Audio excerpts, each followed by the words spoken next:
So hello, everyone, and welcome to the Online Research Skills for Teens program. I'm Laura, and my colleague Nouna is on the screen with me, and we are Toronto Public Library's high school outreach librarians. So some of you may be familiar with us as we visited your schools, and we'll be running the session today. So before we get started, we have just a bit to go over. As this is one of our first online sessions and no one is really used to it, so we want to make sure you're familiar with the interface we're using, Crowdcast. So firstly, please note that this session hopefully will be recorded, and you can communicate with us in the chat box on your screen as you have been doing, which is fantastic, and also by asking a question through the Ask a Question section, which is located at the bottom of your screen. And we will talk more about asking and answering questions in just a second. I would like to acknowledge that Toronto Public Library is situated on Indigenous land and Dish with One Spoon territory. This is the traditional territory of the Haudenosaunee Confederacy, the Wendat, and the Mississaugas of the Credit First Nation. Toronto Public Library gratefully acknowledges these Indigenous nations for their guardianship of this land. As a reminder, our online programs and the chat room follow our online and social media policy statement and our rules of conduct. So at the top of the chat, if you scroll up, these documents are linked there. So you can read them if you are interested, and that's just guiding how we moderate the chat conversations today. But in summary, just be respectful of yourself and others in the chat box. And please note that we are in the pilot phase of our live and online program, so bear with us if we do have any technical difficulties. If your screen becomes frozen at any time, simply close your browser and re-enter the event. And we have two of our colleagues present, Alex and Teresa. They've already introduced themselves in the chat, and they are here to be answering the questions kind of behind the scenes. So while Nouna and I are talking or walking you through some screenshots or whatever we're doing in the program, they will be there monitoring the Ask a Question section and the chat questions to help you really directly. So you can ask any questions directly in the chat or in the Ask a Question section. And you can also vote up other questions you see. So if someone already asked the question you were interested in, just vote it up so we know it's super important to tackle. And so we encourage you to ask questions at any time through those two areas, but Nouna and I have built in specific times throughout the presentation to answer those questions. So you may not get an answer immediately, but we're going to try our best. And if you do not get to your questions during the session at all, we will be posting a TPL Teens email into the chat area at the end of the session, so you can reach out directly to us with any research-related questions we don't get to today through that TPL Teens email we'll be posting at the end of the session. So our program today is called Online Research Skills for Teens, and Nouna and I will be discussing what databases are, when to use them, and how to access Toronto Public Library databases. So you will need an active Toronto Public Library card to access these databases. So keep that in mind. And I will be walking you through one of our more popular databases in the second half of the program, so you can see exactly what it looks like and how to search in it. So at this point, I'm going to kind of disappear from the screen and hide my camera and pass it over to my colleague Nouna to take the lead for the next part. Okay, thank you so much, Laura. I'm super happy to be here. This is our second time offering this session. First session went really well. Just to let you guys know, if you're not familiar with what Laura and I do regularly before the closures, we would be joining you guys in your schools. I personally definitely miss that one-on-one interaction, that face-to-face interaction, being able to see you guys. So again, because I'm not able to really see who's here with me today, we have some poll questions at the bottom. So if you haven't already, check them out for those friends who joined us a little bit later after we started in the session. Just take some time, answer those questions. As I'm looking at some of your responses, I can see your school or your teacher really encouraged a lot of you to join us today. So I'm glad that you guys were able to. I can see we have quite a few senior students here, couple grade 9s. Welcome, everyone. This session will be very helpful for all of you. And then I can see we have a really important question here that says, do you have specific assignment or essay in mind for this session? And it looks like there's a lot of curious individuals, but then there's also people who have a topic picked or they're working on a project at the moment. So that's really good. And a lot of you have active TPL library cards. So that's good. So you're actually able to get access to these databases. Awesome. So how I'm going to start this session, and again, if you haven't, just continue to bring in the answers. My colleagues are all monitoring the polls. If you have any questions, please do submit it in the Ask a Question, as Laura already said. So I'm going to start my session by really talking about research strategies, right? So what is research? Research is essentially posing a question and looking for answers. And in order for us to start looking for those answers, we need to know what is our research question? What is our topic? What are those keywords that my teachers are constantly telling me to figure out in my research and my research question? And that's a very important element for today's presentation. I'm not going to get super deep into figuring out your research question, and I can see some of you are still working on those, and like some of you responded, you guys have that figured out. But it's really important to have that before you really delve into finding what databases to use. So like I said, I'm not really going to go over that, but I do want to share a resource with you guys today that I think will be helpful. And I'm going to begin by sharing my screen. I'm going to minimize myself, but I'm still here and you will hear me. And the reason why I want to share my screen is I want to show you guys a part of our website that has a ton of useful content relating to your research question, but also supplementary content for homework help. So let me just move myself away. All right, perfect. So this is what our website, Toronto Public Library website, looks like. If you want to know how to get to it, type in Toronto Public Library on Google or just type in tpl.ca and it's going to take you here. And as you can see on the right upper hand corner, there's a teen tab, the teens tab. If you guys click on it, it takes you to the teen TPL website. A lot of the content here is relevant for anybody who is, you know, anywhere from the age of 13 to like mid-20s, I would say. You can probably find really good content that's relevant to you. On this section of the website, we have a homework help tab. And if you click on it, there's a ton of awesome resources that we're going to definitely talk about because you can see there's databases. But I just want everybody to really scroll all the way down to the blog portion.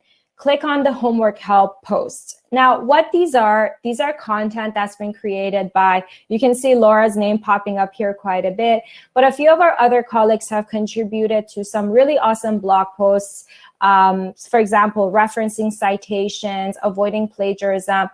The one that I want to bring your attention to is the top one, Unlearn Research Skills for High School Student, Tips and Strategies. So as I was talking about the research question earlier, in this section, we teach you and show you how you're able to think of your research question and then how you can eliminate it to really come up with those keywords that you can use in your database research. So, and there's an example there that you guys can follow just to kind of show you what that looks like.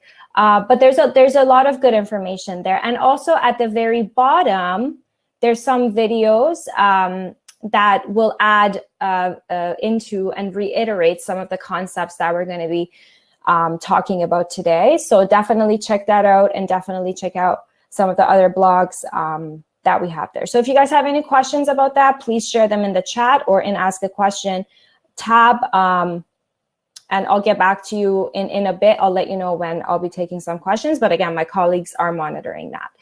So I'm going to come back. Just give me 1 second here.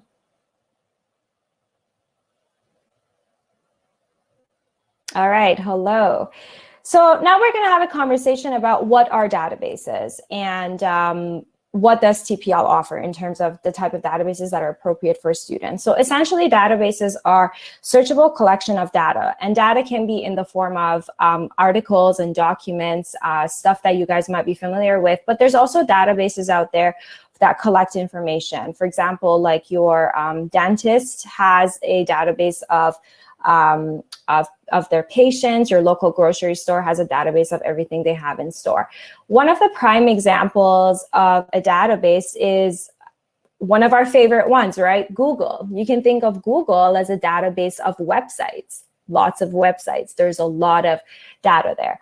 Now, speaking of Google, why I wanted to kind of bring that up is because when it comes to research, I think a lot of us just want to opt out and just Google it and try to find an answer there, which is great. And I have nothing against Google. I've worked with Google quite a bit throughout my education and career. But today I want to kind of start a conversation about what it is that distinguishes databases from what Google has to offer. So I was really trying to be as concise and clear in my communication there. So I came up with this little chart that I want to share with you guys. It's a comparison chart that breaks down different components of Google Scholar, and databases specific to TPL in this case, but it can generally apply to any database system. So I'm going to show you guys what that looks like. Again, I'm going to minimize myself and bring up that screen. So just give me 1 second here. And in this chart, oops, let me take it into presenter mode. All right, so I'm just going to minimize myself, like I said. See you guys in a bit.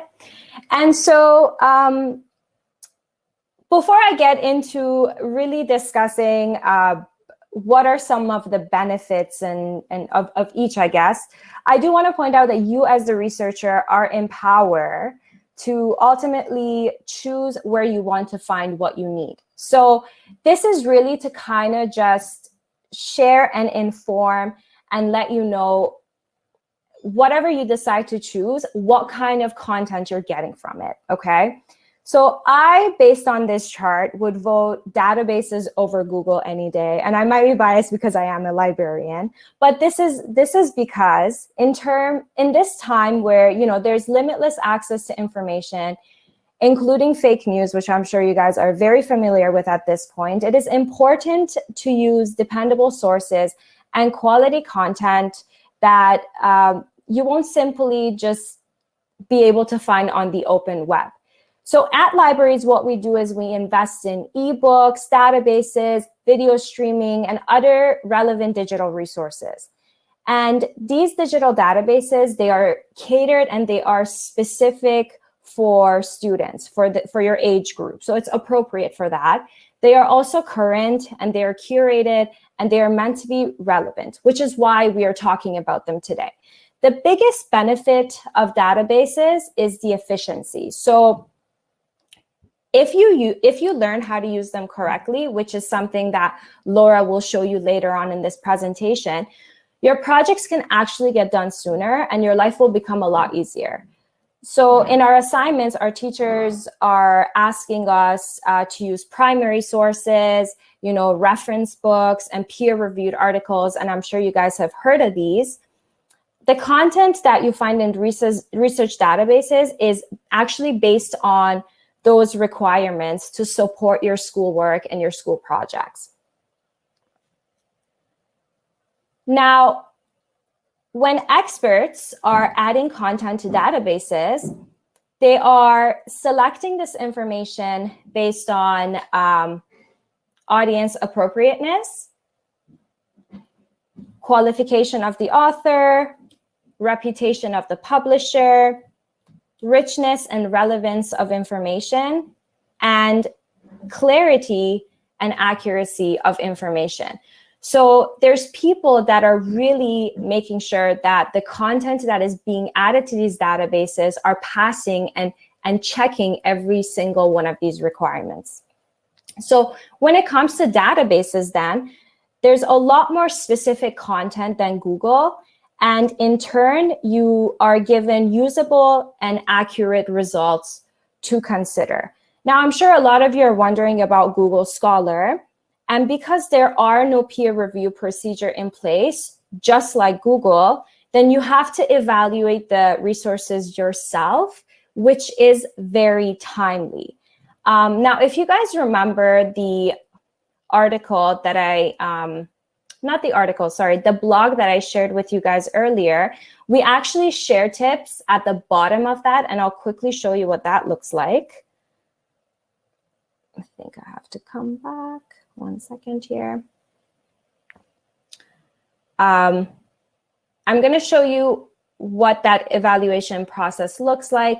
If you do happen to find an article on Google Scholar.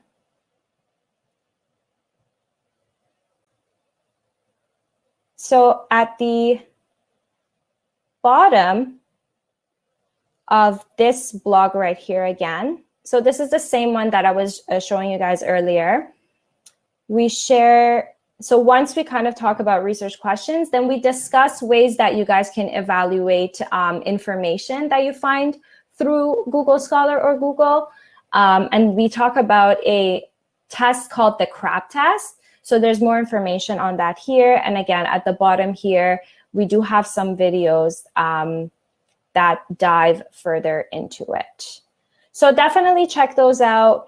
But I kind of just wanted to have this discussion to really try to show you guys the difference between the type of information you can find on databases versus the type of information that you guys can find through a Google search.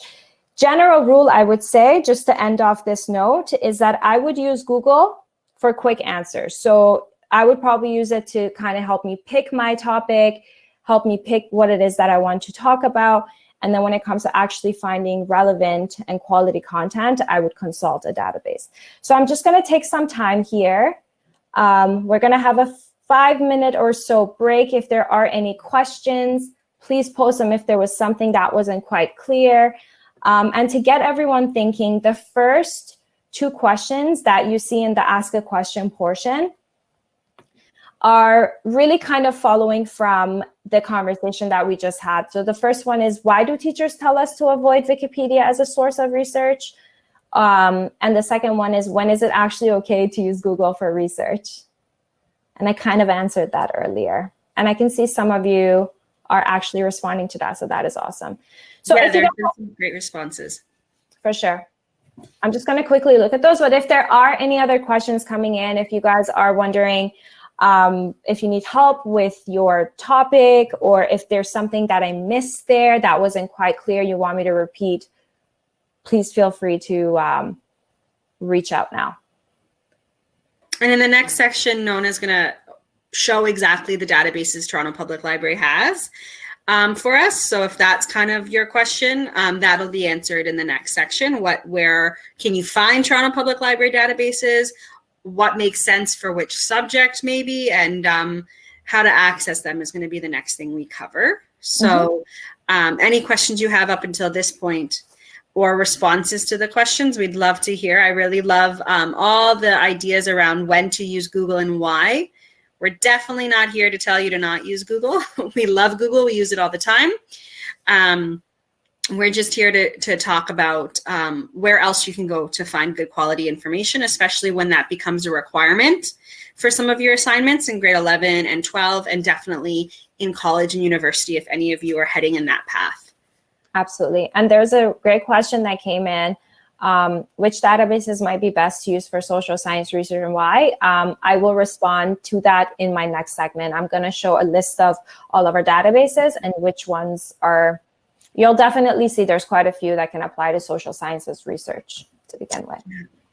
And the example that the database will go into, I'm going to pretend I'm doing a social science assignment, so we'll be able to follow through with that near the end of the session as well. Absolutely.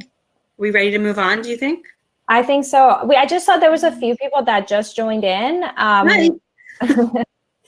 We have 47 people with us here today. Can you please show the chart about? They want to see the chart again. Yeah, sure. I will delete my face then. So you can show it. There we go. There you go. So I'll just quickly minimize myself for a couple minutes before I move on. If there's anything in the chart that you want me to clarify also.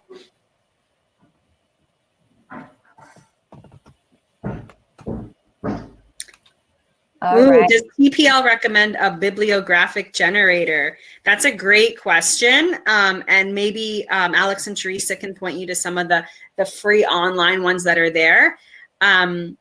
Generally, they're all very similar and or actually created by the same company, just with different names. I tend to like Cite This For Me is the one that I tend to use as examples when I'm doing class presentations. But one of our blog posts, I think the one on avoiding plagiarism or the one on citations recommends quite a few in it. So maybe Alex and Teresa can answer that question, linking to that blog post on citation. Sorry, Nona, continue now with your next section. I'll actually post the blog post. Okay, sounds good. And there's a question, what's the cost for TPL access? It does depend per database, I would say, because I'm going to show you guys a list, and there's quite a few. And the ones I'll be sharing with you are specific to student resources, but it can be quite costly. We're talking, I would say, definitely in the thousands of dollars. But I mean, when it comes to access for you as a user, it's free because a TPL library card is a free membership, obviously, as long as you live, work in Toronto or are a student in Toronto. Okay. All right, awesome. So I'm just going to move on now. We're a little bit tight on time. So now what I want to show you guys is the databases. Again, I'm going to minimize my screen, go back to our website just to demo where you can access these amazing databases that I have been talking about this whole time. All right, so I'll see you guys shortly. All right, so again, this was where the blogs were. I'm just going to go back to our, actually, I'll just go back to the TPL website in case anybody missed. We do have a special section for teens on the main website, which is torontopubliclibrary.ca or tpl.ca. And if you click on the teens tab, it will take you to our teen site. And under homework help, where I earlier demoed some of our homework help blogs. So we scrolled past it, but we also have access to our databases and online research. So the three that you see here are our highest and most popular databases that are used quite often. Canada in Context will be the one that Laura will talk about later on. But if you click on more databases, you'll actually realize that there's quite an extensive list. And I can only imagine how overwhelming this looks for somebody who's looking at it for the first time. For us, we've been working with it for so long. So I'm just going to point out a few of the ones that are very specific to those what we call research databases. So, you know, the ones that have the articles, the peer-reviewed journals, and the ones that your teachers tell you to use. The one thing I would point out is you do need an active library card in order to access these databases. They can all on this list be accessed from home. And as you notice, these are our students' resources specifically. On the left-hand side, you'll see that we have some databases and research tools by topic. At the very bottom, it says student resources. That's the page we're on. But if you are, let's say, doing research on Canada, there's some other suggestions there. There's some business and career and health. And there's other categorizations they have used for my students, for my grade 9s, 10s, 11s, and 12. Student resources are the ones that are most relevant to you. Now, like I said, you do need a library card and they can be accessed from home, okay? Now, I'm sure you won't be too impressed to hear this, but we don't expect people to, like, you know, be able to just remember which databases offer what, because it is a lot of information, which is why my colleagues have actually provided an extensive description for each databases. So Academic One file, conveniently enough, the first one on the list, is one that has those peer-reviewed journals. And if you click on it, so you can access it with a library card. Again, you put in your library card number and your PIN and whatnot, and Laura will show you that. But what I want to focus on is the description. So here it says that there are full text articles from scholarly, trade, general interest magazines and journals. So these are on current events, general sciences, technology, social sciences. So there was a question about that, and arts and humanities. And you'll realize that there's an extensive coverage there.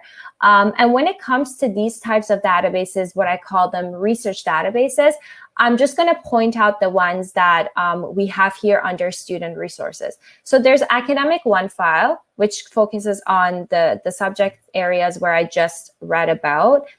There's also Canada in Context, which is, this is, this is more information about anything Canadian related.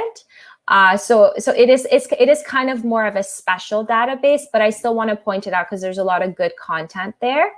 Another one, when it comes to scholarly or full text journals, is Directory of Open Access Journals. So these are, there's quite a bit of coverage there. I would say all subjects are there. So, the sciences and the social sciences, and then there's different languages as well. Another one that I would point out is the JSTOR. This is one of my personal favorites. So there's archives of articles from scholarly journals. So there's arts here, sciences, social sciences, and humanities. So if you guys are doing any research there, there's a ton of primary sources here and book chapters. So JSTOR is a really good one. And then we also have SAGE journals, which again gives access to full text articles, which are peer reviewed, and their fields that it's covering are humanities, social sciences. And the coverage is fairly recent. So it's from 1999 and onwards. So if, your teachers are looking for recent coverages, like that's a good one to consult. Sage Journals is also very good. And those are the I would say, and another one I wanted to point out, sorry that I went past it, and this is more specialized, the Canadian Business and Current Affairs. So there's a lot of business and general interest articles here, but you can find peer reviewed if your topic does fall under, the business or the general interest topic. And this is why it's really important to really figure out what your research question is, just so you can kind of see which one of these databases might have something for you. Where to start, I would say just really first identify which databases or what kind of information you guys are looking for. And then it's pretty normal to have 3 or 4 databases that you can look within just to kind of find more information. So those are some of our research databases. And just to reiterate again, we had Academic One file, we had Canada in Context, we had CBCA, we had Directory of Online Access Journals, we have our JSTOR, and lastly, the SAGE journals. And the other ones that I'm kind of like brushing over doesn't mean that they're not useful. It's just the content that's being offered there. It's a little bit more specialized. Again, just if you have 5 to 10 minutes after this, just go over it. If you have any questions, reach out to us with the email that we share with you at the end of this presentation. Or again, simply just go over the description just to kind of familiarize yourself with what is available there. I'll point out a couple, for example, just to kind of give you guys an idea of what is out there. Like we have Gale Literature, for example, where there's literary topics here. So there's, if you guys are like looking at an author and their work, so there's biographical information, reviews and criticism. We have Globe and Mail historical newspapers. So any articles from 1844 to 2016 of the Globe and Mail can be found here. And then we have like the Shakespeare collection, right? So anything Shakespeare, whether it's the text by Shakespeare or stuff that's written about it, it's all available through this database. Okay, so I'm just going to end it there. Our next session, Laura will demo one of these databases so you guys know what it looks like. But for now, if you guys have any questions, please ask. I think there's some questions that might have come in. If there's something that you want me to go a little bit deeper into. So to summarize for the question about social sciences, if you're in a senior grade of high school, grade 11 or 12, or heading off into university or college, Academic OneFile, JSTOR, or Sage Journals all has great social science coverage on topics, you know, on every kind of topic imaginable related to social science. So those are good ones to start with. If you're in grade 9 or 10, or even grade 11 and 12, and it's your first time exploring a database, something like Canada in Context, which we'll go into in just a few minutes together and have a look at the kind of coverage it has for social science, is also a really good one, a great one to start with. Yeah. Any other questions coming through? I know Alex and Teresa are doing a great job answering some of the ones in the Ask a Question function. And remember to check out those polls. And there should be another poll being added shortly to just check how you're doing and how you're responding to what's going on. But feel free to always put something in the chat if you want us to go over something like you did with the chart. You want to see the chart again. It's great for us to know where to focus. So we're just going to wait one more minute or so to see if any more questions come in. There's one question that came in, I think. Yeah. Sorry. Oh, no, it's okay. It disappeared. And there's another one that came in. Ooh, so the one about citing your sources when you use an online database, I will answer because that's a great one. And it'll become really clear when we're in the database how the citation works. So that one will be answered in just a sec. Okay. Ashley is asking, are there any writing workshops and tutor workshops, like being a tutor, what to do and things like that?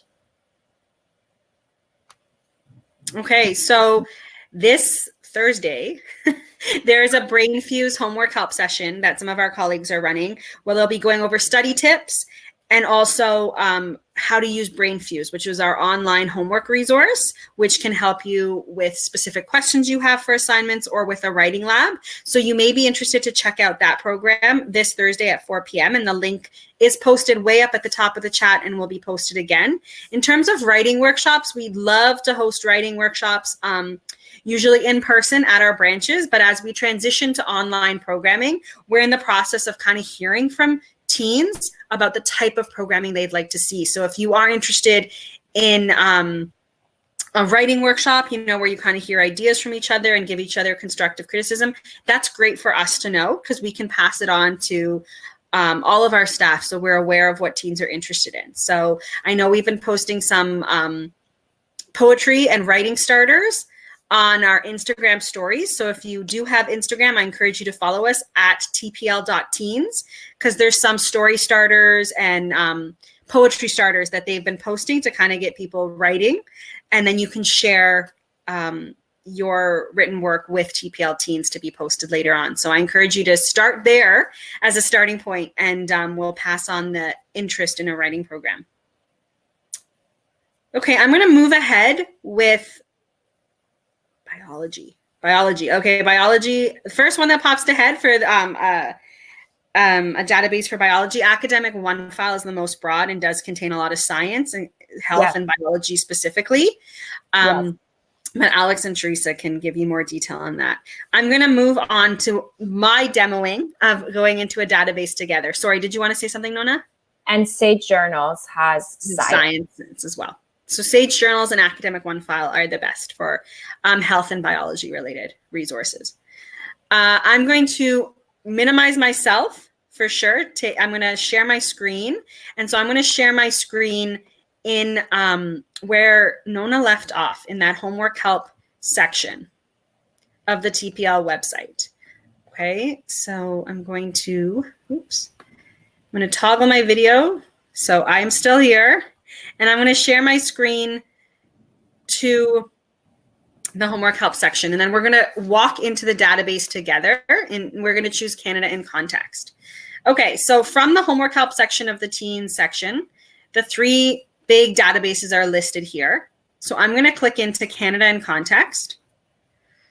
And what it tells me right here is that this is full text articles, videos, audio files, vetted websites, etc., on a broad range of topics, people, places, and events. And it says front and center that it's good for students, which is fantastic. This database is one of my favorites to show students for a number of reasons. One, it has Canada in the title, which is a little bit of a giveaway that it tries to give us Canadian points of view or Canadian content wherever possible.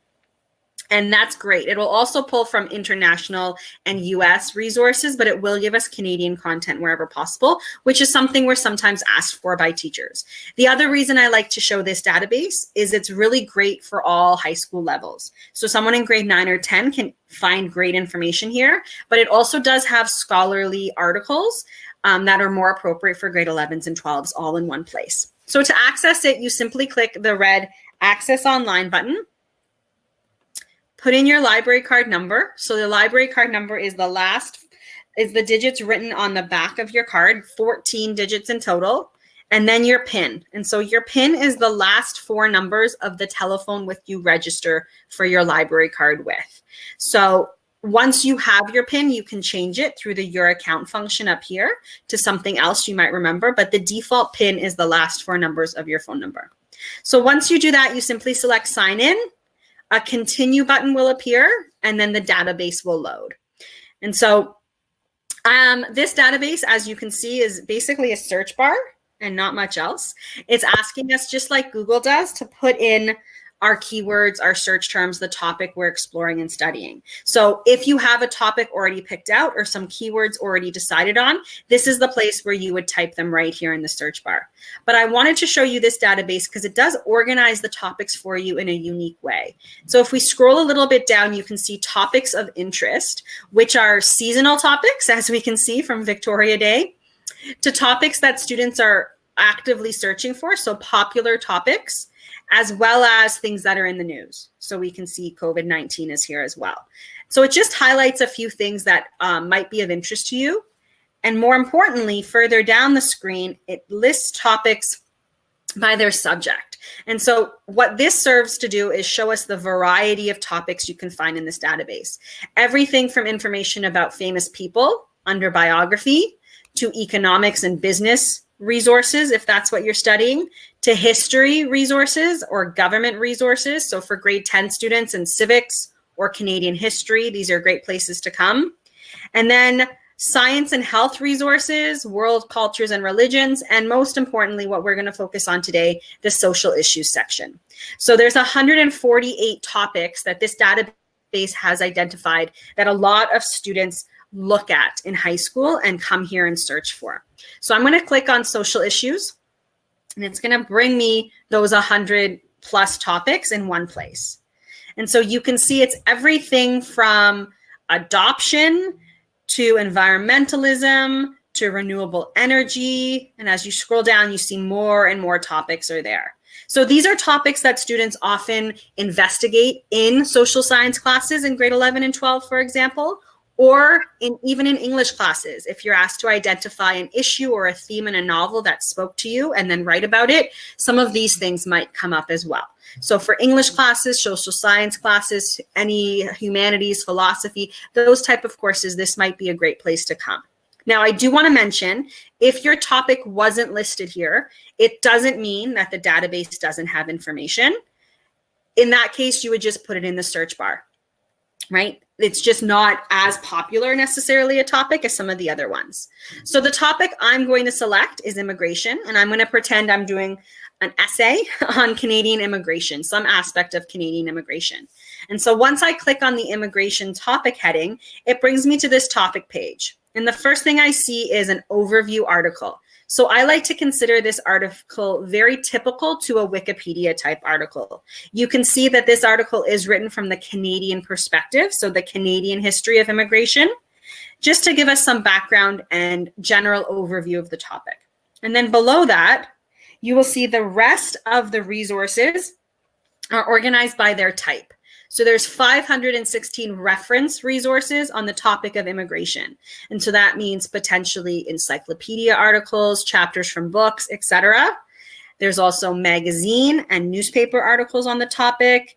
And importantly, for those in senior grades, academic journal articles. So things from more scholarly sources. And then if I keep going, it organizes them in kind of neat boxes for me. So everything from images, videos, and podcasts. Podcasts are usually found under audio. So that's usually podcasts or radio broadcasts. Video clips are sometimes news broadcasts or different videos that news organizations have put together. And you can just see all the results are there for you. So once you decide kind of what type of result you're interested in, you can click right into that section. So I'm going to go into academic journal articles on this topic of immigration. So it shows me that there's 698 that this database has flagged as being on the topic of immigration. Okay, and then this is what our search results screen looks like. Right here, kind of in the center to the left, is where the articles are. And you can see this is a bilingual a database. There's some French resources. And then if I scroll down, that's where all the articles are. Similar to how we see in Google, the title of the article is hyperlinked. And there's a little bit of information about the author and source there for me to see. Okay. On this side, however, is how I can filter my results. So 698 is quite a bit. And this gives me the ability to filter it. So I'm going to go and right away suggest I want Canadian content. I'm focusing on Canadian immigration. So by selecting Canadian content, clicking into that box, it's going to take my 696 results and bring them down to 221. Okay. It also allows me to limit by publication date. So if I wanted only things from the last 10 years or so, I have the ability to put that in. It also gives me subject headings associated with it. So if I was focusing on, for example, youth and immigration or racism or migrant policies or anything like that, it might be helpful at this time to plug in one of those search headings. I also have the ability under document type to decide what kind of document I want. I'm going to select article because I want a pretty meaty article, right? A lot to say. So I'm going to select article, and it's going to take my 221 results down to 130. Okay, so every time I filter, I'm trying to narrow it down more to what I need. And as I just scroll through, you can see there's some medical articles coming up to do with immigration, work, borders and immigration, perspectives, a lot of French results coming up. So what I'm going to do is I am going to add another search term. So I'm interested in immigration and jobs. So I'm going to explore in my essay potentially how immigration and the job market is for immigrants and that shapes immigrant culture or something like that. So if I do that, it brings it down to 50 results, okay, for me that I can explore. Okay, so I'm going to click into the first result here, the precarious nature of work in the context of Canadian immigration. And I like this one because it tells me front and center it's Canadian. It's pretty recent. It's from 2019, and it's from a journal called the Canadian Ethnic Studies Journal. And I can find out more information about it there if I wanted to. So I'm just going to click into it. And this is where I'll see my big search result. Okay. The result's going to come up. Just a second, it's loading.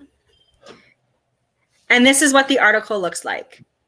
So the bulk of the screen is the article. You can read it like this, or I find it much easier to click either download right here or download right here, and then it loads it as a PDF, which is easier to read and easier to print out if you're interested.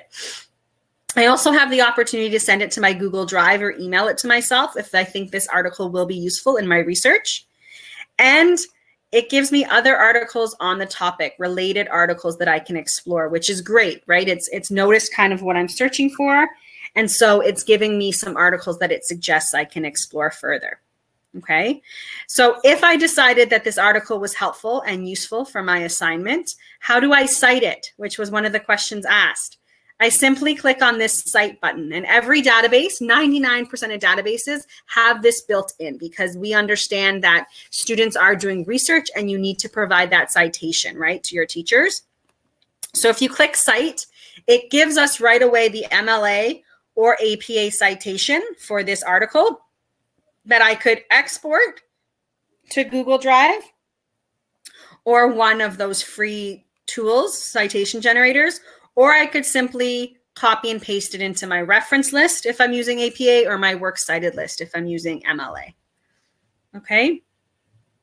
Now, if I had from the beginning of this not scrolled down and gone into browse topics, if I had simply put in immigration up here, you can see the search assist comes on and it's directing me to, in bold, the topic page of immigration. So if I click here, you're going to see that looks familiar. I get to the exact same place as if I had browsed by topic. But if I choose the word immigration without the bold, it's just going to take me into a search result list, similar to what you would see as it loads slowly, similar to what you would see for a topic that doesn't have a topic page. Is it going to do it? Maybe not.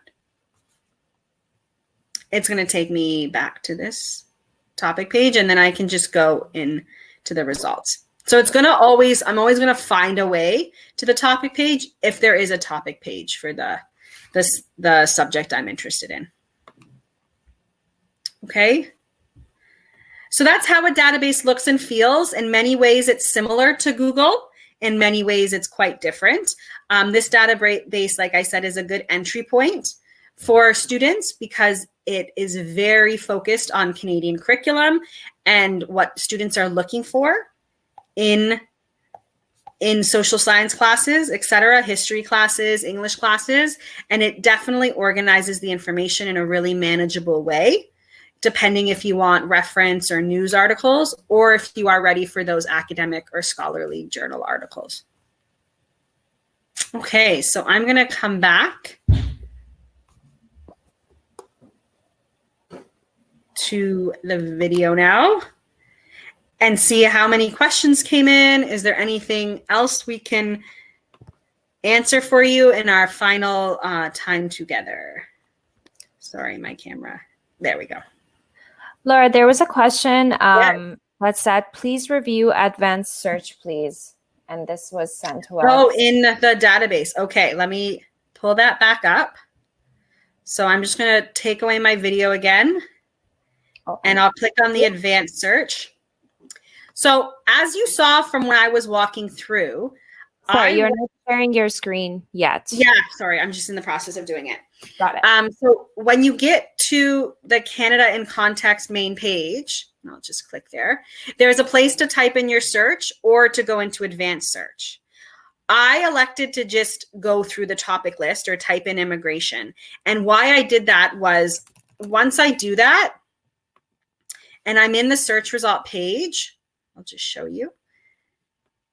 And I've clicked on, for example, magazine articles on the topic. A lot of the advanced search functions that they would have given me if I had clicked on advanced search are here in the filter your results section.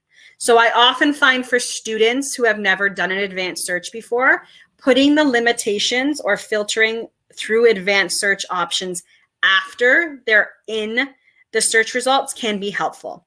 However, if you just click advanced search, when you enter the database, it looks like this. And so you can see all of these were the things that I limited by: Canadian content, publication date, document type. All those things would be things that come up in the filter column.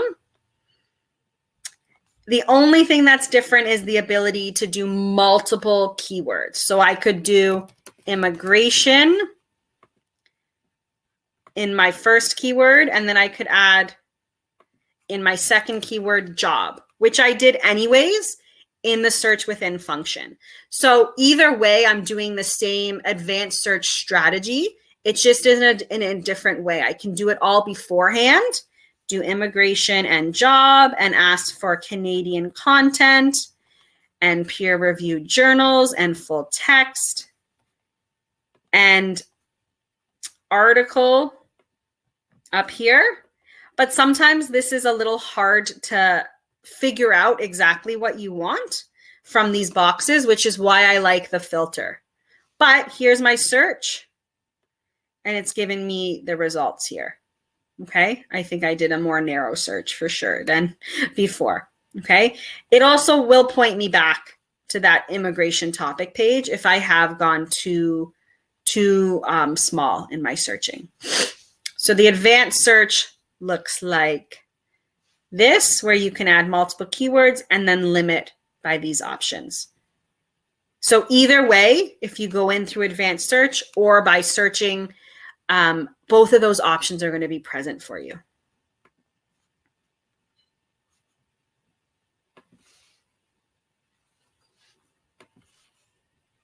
Okay, so I'm coming back and I'm going to have a look at if any questions came in, and Nona as well can come back.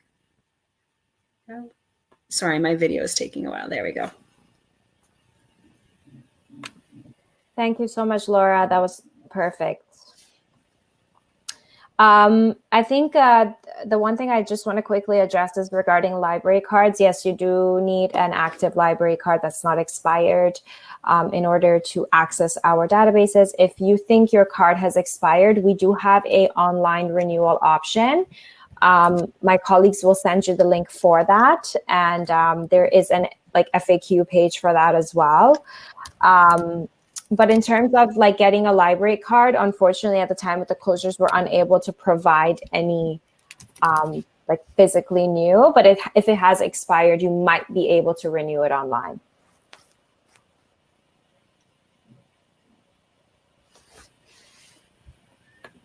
And I'm just putting into the chat where you can follow up for us. So there is an email address, teens@tpl.ca.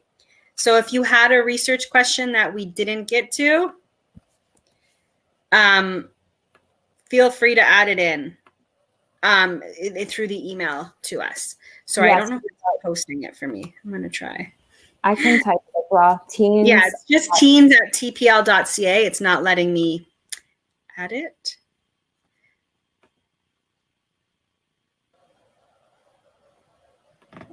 Unfortunately, the chat's not working for me. Any other questions that we didn't get to? I know Alex and Teresa, do you think their databases will be available to temporary card users at some point in the future? So TPL has said on our main page that they are working at some sort of online registration. However, it is still very much a work in progress. So if and when that comes into being, it will be updated front and center on our main page, probably in the frequently asked questions related to the current closure. So as of right now, we don't have online registration for a card that would grant you access to the databases, but we are working on it. So we'll see if it comes in the future. And we are, Martin, recording this, hopefully, so it will be hopefully live still in the link, at least for a week or so after today. We're hopeful that we will have access to it after today, so you can rewatch it at your convenience. And it can be accessed through the same link, right? It should be through that same program link, yeah. Yeah. I think we had one more. Coming in. Can you filter other languages out? That's a great question. In Canada, in context, I don't remember if there is a function in the advanced search to filter out. There's definitely to filter for Canadian and by content type, but there is no language filter in Canada in context. A lot of the other databases do have a filter for English only. So it's just a function of some databases and not others. Laura, we had a really good question. Okay. But why is it that information you find on databases cannot be found on Google? Okay, so some of it can be, especially in Google Scholar, but Yes. a lot of what is in databases is behind the paywall, as we say. So the people that are writing and researching and publishing in these academic journals, like the one we were just in Canada in Context, I forget the name of it, the Canadian Ethnic Studies Journal, work for universities or professional organizations and agencies. And so how it's structured is they still charge for access to their journals. They don't make them freely available in Google through websites. In some cases, we are moving towards a more open access future potentially, and some journal articles are open access and some are still behind the paywall. And so that's why with databases, you need to pay to have access to a database or use an institutional login like a university or college or a public library like Toronto Public Library. So it's just the structure of academic publishing is such that a lot is still behind the paywall at this point and provided through databases where you have access to mind, these are experts that are working on curating these content, right? Mm-hmm. So these are people that are being paid for good quality work.